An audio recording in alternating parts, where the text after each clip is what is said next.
മോളെ കബനെ, പെട്ടെന്ന് വീട്ടിലേക്ക് വാ. ഞാനില്ല, അപ്പൂപ്പൻ പൊയ്ക്കോ. നിന്റെ അമ്മ ബോധം കെട്ട് വീണു.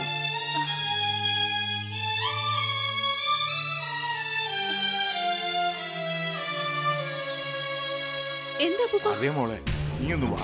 അമ്മയ്ക്ക് എന്താ പറ്റിയത്? നീ പെട്ടെന്ന് വാ.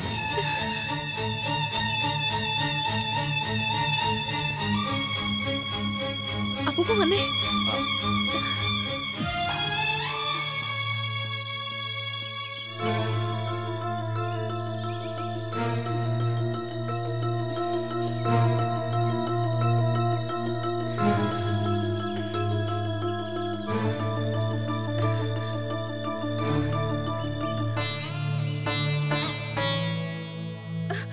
അമ്മേ, എന്തു പറ്റി അമ്മേ?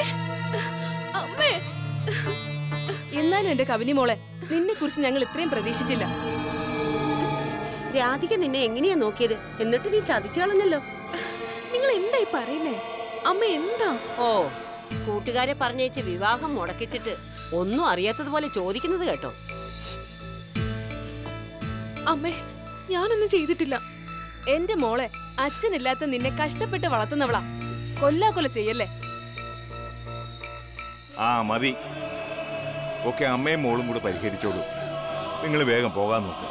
വാടി കമലെ, നമ്മൾ എന്തെങ്കിലും പറഞ്ഞാലേ അത് ബാക്കിയാവും. വീണപ്പ ഞങ്ങളൊക്കെ ഉണ്ടായിരുന്നുള്ളൂ.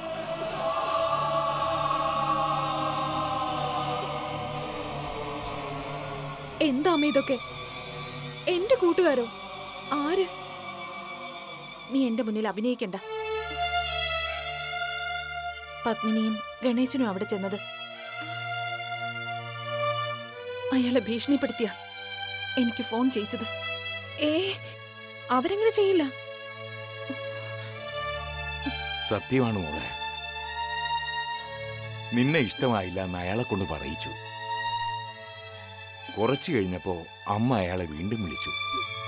അപ്പോഴാ കാര്യം പറഞ്ഞത്. എനിക്കറിയില്ല അമ്മേ, സത്യം. ഞാൻ വിശ്വസിക്കില്ല.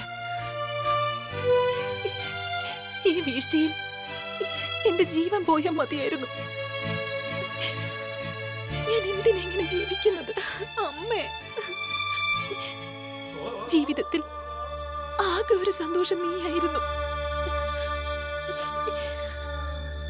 നീ എന്നെ വെറുത്തു തുടങ്ങിയോ? എന്റെ ഈശ്വരന്മാരുടെ കൂട്ടത്തില അമ്മ എനിക്ക് പഠിക്കാനുള്ള എന്റെ ഇഷ്ടം പറഞ്ഞു എന്നല്ലാതെ അമ്മയെ വെറുത്തിട്ടില്ല ഞാൻ.